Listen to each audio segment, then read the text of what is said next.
Welcome everyone to Introduction to Regenerative Organizations. My name's Alex and I'm a member of the team here at In Rhythm. And today we're going to take you on a journey to help you begin to shift your mindset on how you think about how we design and manage our organizations. But first, for any of you who may not be familiar with us, In Rhythm is a design and management firm focused on revealing potential in people, organizations, networks, and communities. And we really focus on taking people and organizations on a journey to explore how they can design and manage themselves as living systems or as ecosystems. So we offer a range of different support for organizations in that process, whether it's one-on-one and operational roles, all the way to really do-it-yourself and workbooks and tools that can really help you create the necessary shifts in your mindset and behaviors and beliefs towards this regenerative or living systems approach. And so today is really the start of that journey. And this is an introductory webinar to living systems approach to organizational design. And I'm really excited to introduce Trey Cates, who's the founder and managing director here at In Rhythm. And with that, Trey, feel free to take it away. Thank you, Alex, and welcome everyone. Super excited that you took the extra step to join us in this webinar. And today we are going to dive into the introduction of regenerative organizations. And so with that, we're going to be really looking at the state of organizations today and beginning to see a shift from the metaphors we use to describe organizations today to a new metaphor. And we're going to get to talk about that. And then just really begin to embrace a new approach for how we would design organizations and what's unique about In Rhythm. So with that, let's just begin. What is the most dominant metaphor used to describe organizations today? And I'm just going to let you think on that for just a second. There are probably all kinds of things that come to mind. But really what's most interesting when I start to reveal what it is, you're going to go, oh yeah, it totally makes sense.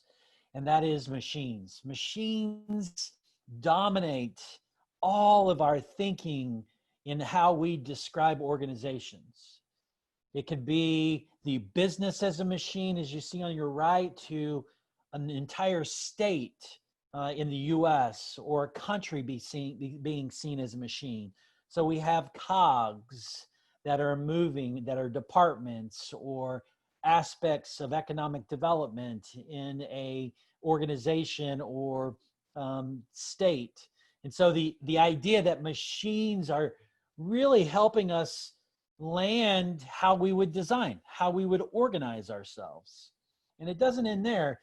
We can see it in the language that we use in terms of how we even work with trying to develop strategies or even change management activities. Here in this particular one was an individual describing the organization and it in all its different intricacies being designed around these different cogs of strategy and improvement and options and execution and team. But what was interesting, if you read the principle to the left, was the idea of them seeing talent or people as a perishable commodity. And we are definitely saying that machine design actually results in people being seen as a commodity, and we're going to talk about how we can shift that. But just to continue down this pathway, one of the things to recognize is that we've been seeing this machine inform everything from the human body to our mind, but that our biological processes were seen as a machine, with the arms seen as levers and the lungs being seen as pumps, right? And so the movement from this is going to be difficult, but important. And so the idea of thinking of yourself as a machine, operating with a machine, I don't know about you, but there's none of us that want to have that kind of experience. We are not machines, and I don't want to be operating within a machine, because that assumes that then we must be just parts of the machine, and we're not. We have a whole lot more uniqueness to bring to our environments, to our teams, to our families, to the communities that we live in. And so what does it look like for us to see and look beyond that? So the consequences of treating organizations as machines and humans as parts of a machine is the ongoing commoditization of everything that is living. And that begins with the living environment. You know, we see this when we begin to recognize that everything that we've been extracting value from are those things that are living, because they begin to create things that we then use for other things. So the planet itself, we've lost all this species because we've extracted it and treated it as though it was a machine. And as you know, business owners, leaders of teams, the engagement rate in the US alone is so substantially low that even Gallup in all its research is continuing to recognize or to tell us that it's costing the US economy somewhere between $500 million and more in lost productivity because of disengagement. We see that as a result of seeing organizations as machines and people as parts of a machine. And then we recognize that with this new generation coming up, they're the most disengaged. They're also the most empowered to believe that they're more than just a part of a machine. But we've seen that in millennials, we see it in Xers and boomers. Everybody feels disengaged, and our design disengages us. It's not meant to engage us. It's meant to create productivity and efficiency. And we're going to talk about what the issue is with that alone as a measure. And then we also know our economic system is continuing to create that inequality. So when we think about that machine paradigm, it's designed to benefit a few. It's not designed to benefit the whole. And recognizing that equity continues to be challenged in this design. Because when we can continue to utilize different parts of the population in a way to be able to benefit some people in our society, usually it's creating some kind of inequity. And what can we do to recognize that that inequity is something that we need to address as a part of our design process, and to really begin to realize inequity isn't something that just happens, it's designed. So in the US in particular, our friends at the Gemini Group came up with this, and that is there have been multiple laws, and ones I'm just going to show on the screen, from the late 1600s all the way through our founding of the United States of America. We've seen designed laws and activities that have created inequity. And so what we need to do is recognize that we've designed that into it. We've designed that into our experience. So what can we do to redesign? Because we believe it's a redesign, it's a design issue. And redesigning is an empowering thing. It allows us to do things that we can then change the trajectory of what we imagine the future to be. So with that design issue, we're going to offer a perspective of how we landed here. You know, this machine paradigm, it was an empowering metaphor. It's allowed enormous amount of progress. So I know what you want. We're not going to throw out the baby with the bathwater, right? And the fact of the matter is we recognize Newton and all these other great thinkers allowed us to create some outcomes that created incredible progress within our civilization, allowed us to disrupt some of the things that were really getting in the way for us to be able to make progress as society, and that we've continued to apply that approach, that scientific approach, that mechanistic approach, to create incredible outcomes, from sending someone to the moon, right, to the advancements in our technology, from our phones to our systems. But should that approach apply to everything would be the optimum question, right? Should we apply this reductionist mechanistic approach to how we manage systems, or living systems in particular? And so what we want to do is just talk about that system, when applied to, you know, complicated challenges, it does create incredible outcomes. But even Einstein said, when we're talking about something that's complex, and he called it a phenomenological complex, when it's too large, the scientific method fails.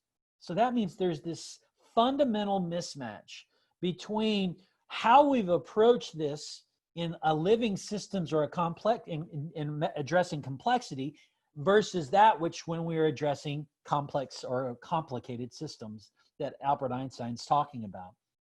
So in particular, what we recognize is the things that we've made, continue to make in the complicated inputs, series of steps, predictable outputs, have been incredible ways for us to make progress as a society. But we really haven't made the progress that we want to make when we talk about complexity. Those are those dense interdependencies, nonlinear change, and then obviously the outcomes are completely unpredictable.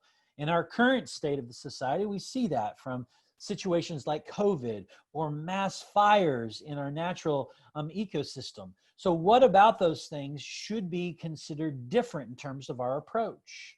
One really focuses on what we make, and the other is really about how we manage things. And we're really going to begin to work to try to pull those apart for the purposes of saying one's applicable to one, but not the other. So complicated or complex, right?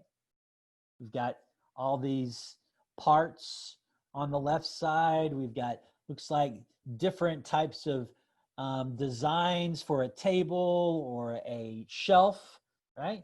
These are absolutely complicated.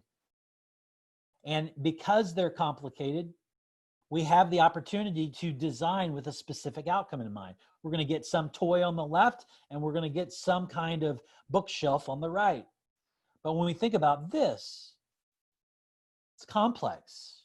It's not complicated, right? And the reason why it's complex is there are things that start to emerge. There's these interdependencies and inputs that are not known. And so the people on the right may go do all kinds of different things as a part of a design process versus a machine is designed to do one thing and one thing well, right?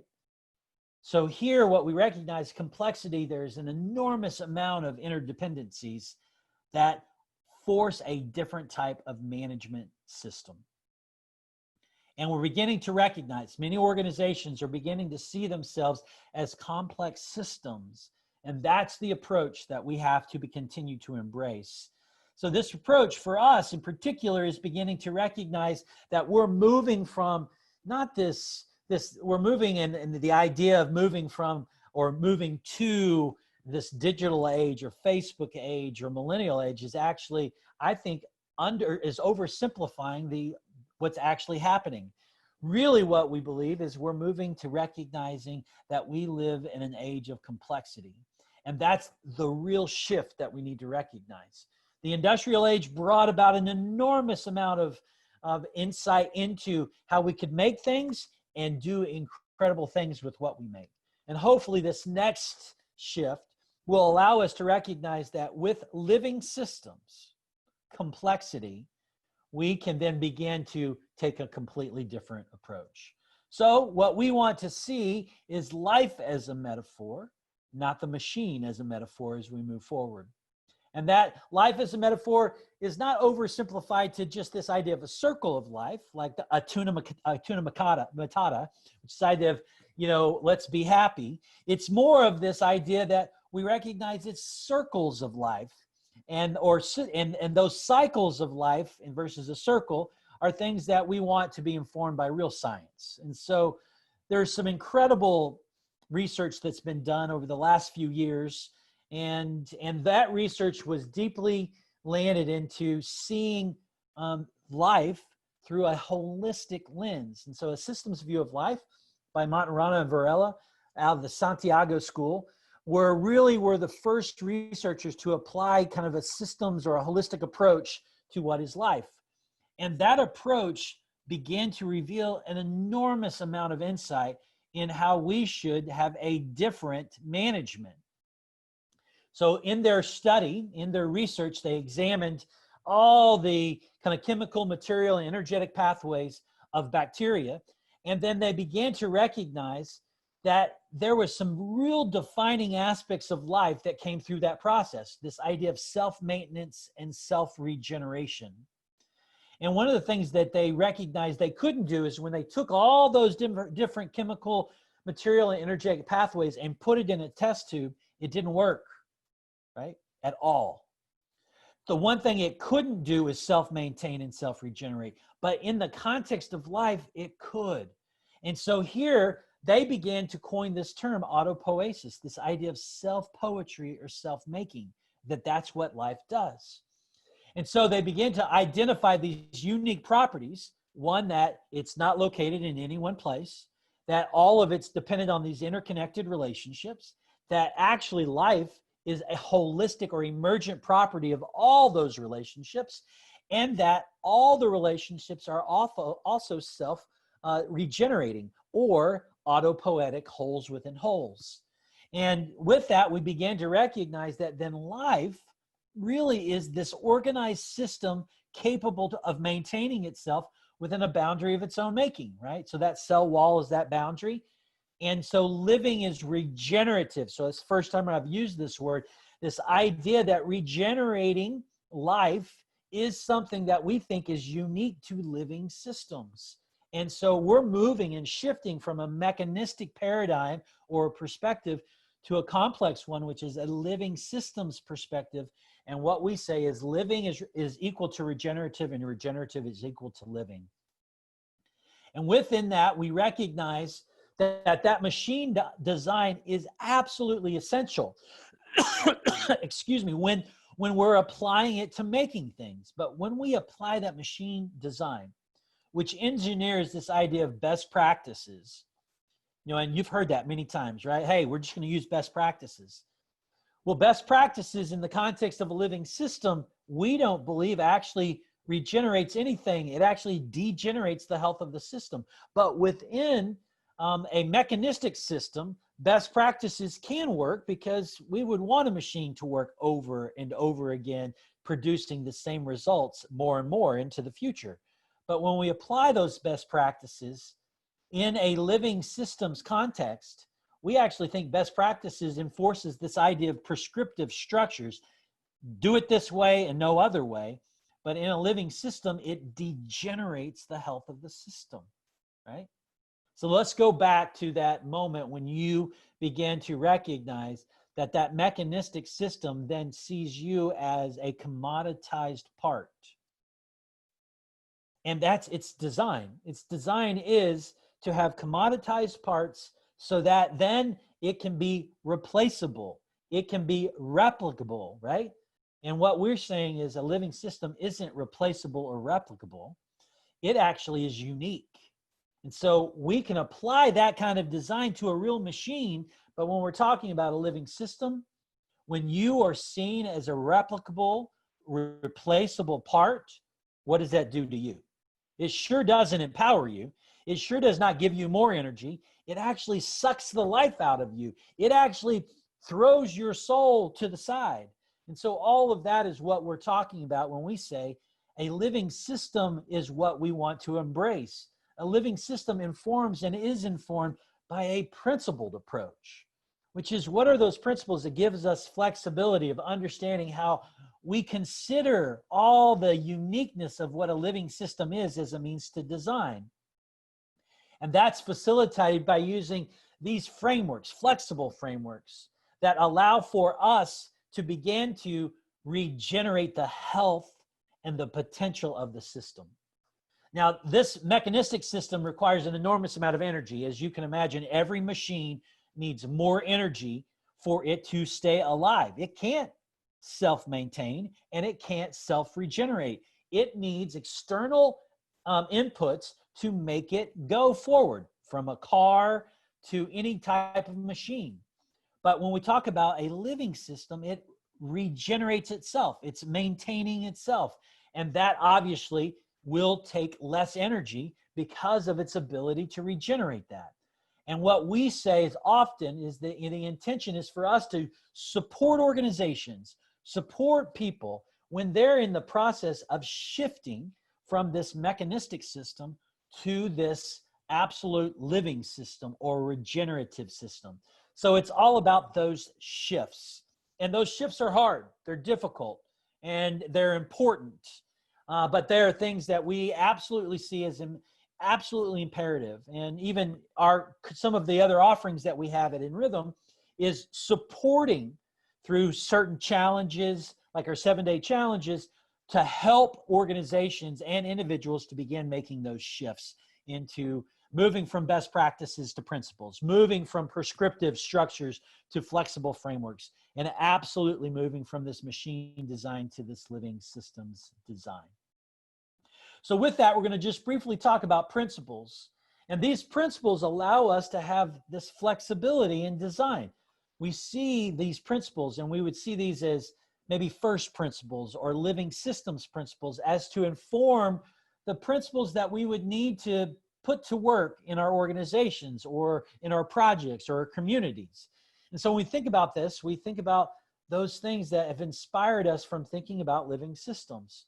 And so it's the principle of holism, where the whole is greater than the sum of its parts, right? We see that in living systems and recognize that here we're valuing the entirety of the system, and that we're creating conditions that recognize all these different interrelatedness so that we can create the outcomes that we all want.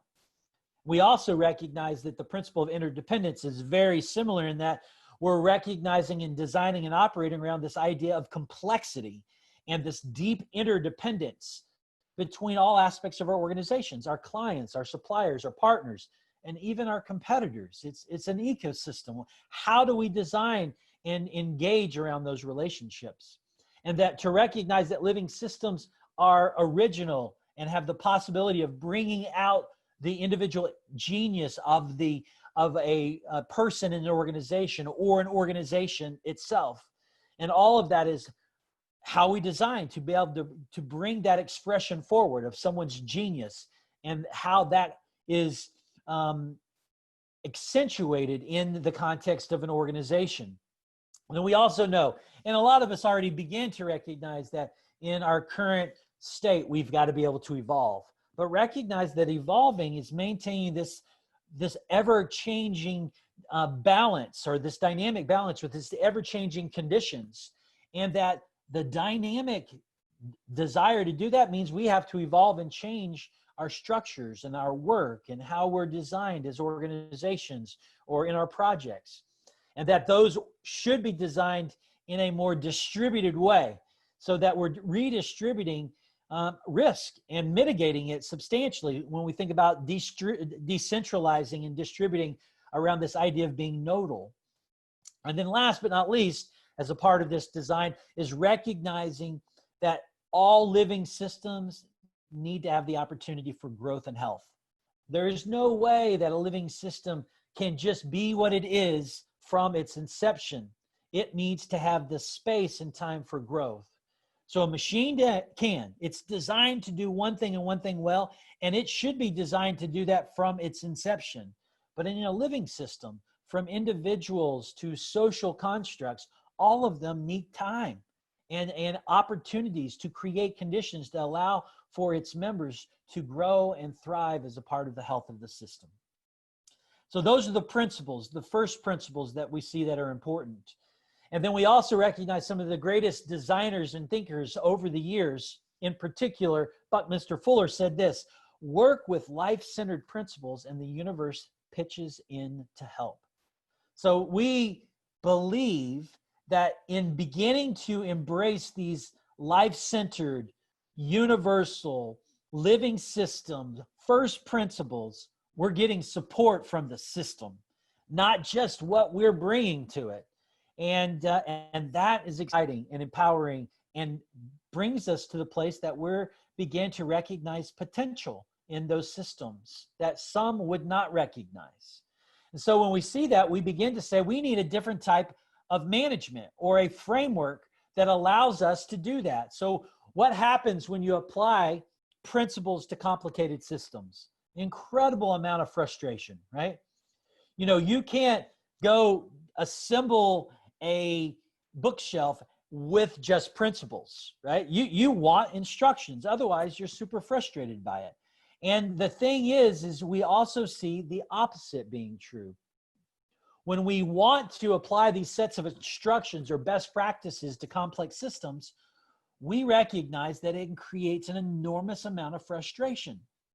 And that's because there is a mismatch in terms of the kind of management we've got to bring to these complex living systems. And so that frustration we want to address as an organization to support organizations shifting and eliminating that frustration. Because disengagement that we see, that Gallup called out in particular, we see is intimately tied to this frustration, because we're utilizing a different type of approach to create the outcomes that we want. So we need a different kind of management framework. And this is in Rhythm's Regenerative Framework.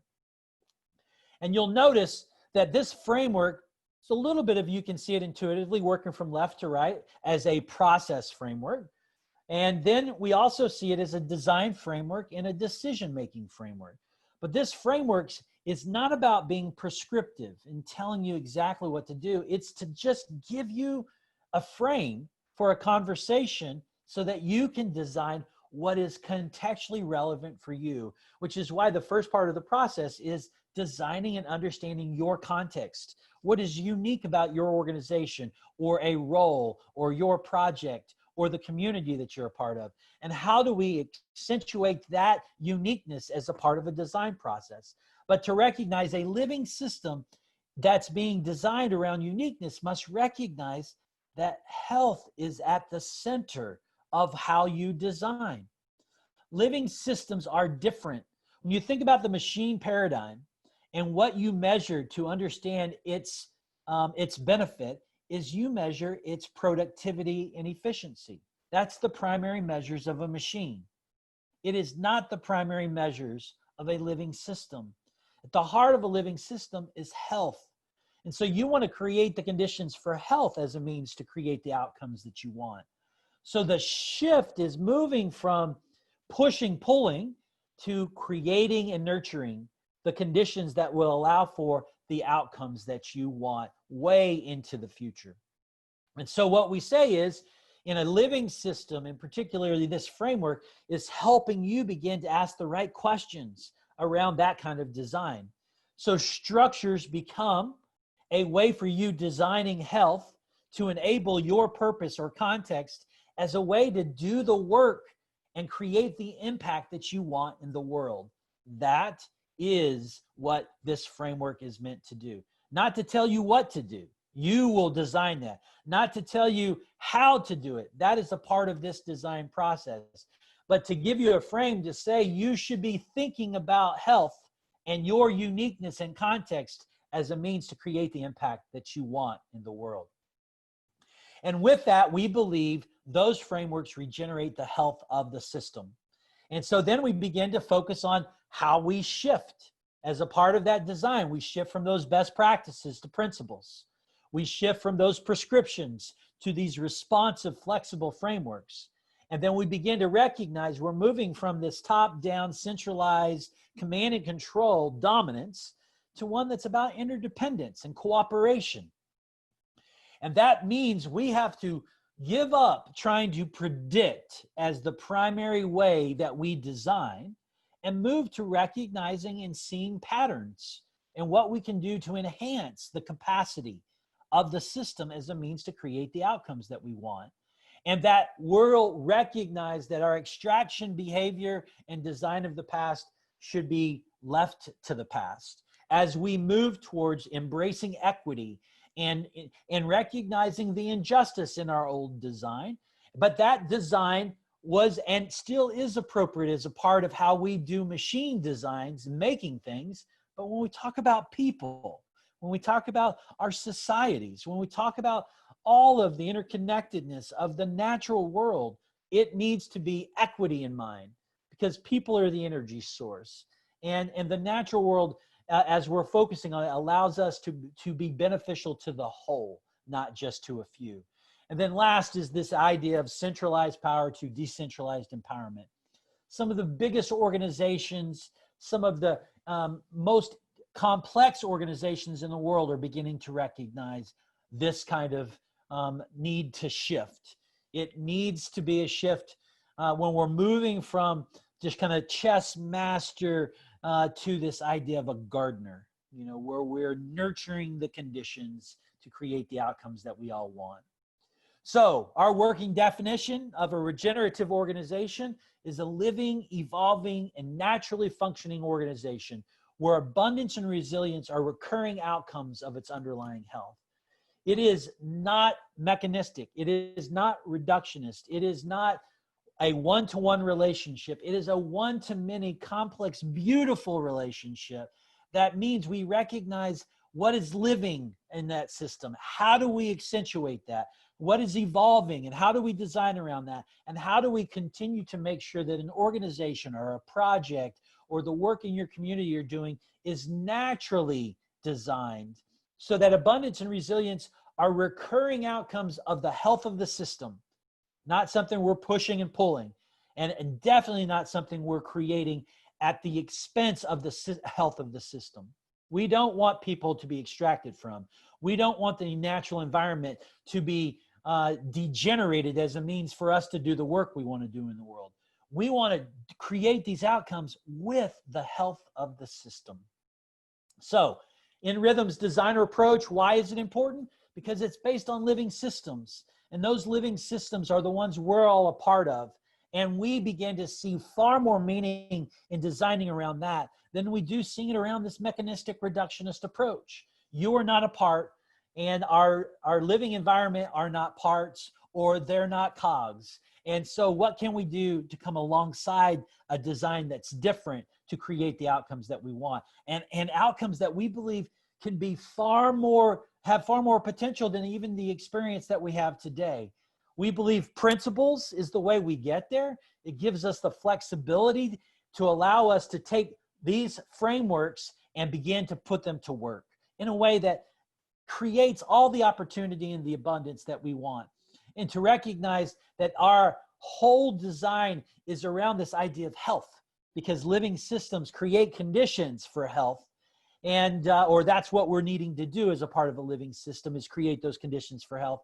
And that productivity and efficiency are important, but they should just be outcomes of the system. They should be byproducts of what we're doing, not the focus and then at the expense of the health of the system. So all of that wisdom is not something that has just been from what we're doing it in Rhythm. It is a deep lineage into all kinds of different people and organizations that have approached this for years. And Danella Meadows, one in particular, system science, she actually sums it up well. She said, the world is a complex, interconnected, finite, ecological, social, psychological, economic system. We treat it as if it were not, as if it were divisible, separable, simple, and infinite. Our persistent, intractable global problems arise directly from this mismatch. And our social institutions are a microcosm of the world that we're living in. And the more we begin to recognize that we need to take this living systems principled and framework approach, I think we'll begin to recognize the power in shifting all the things that we're doing, our behaviors, shifting our mindsets and our practices way into something that I think will release the potential that is dormant in our organizations today. Thank you.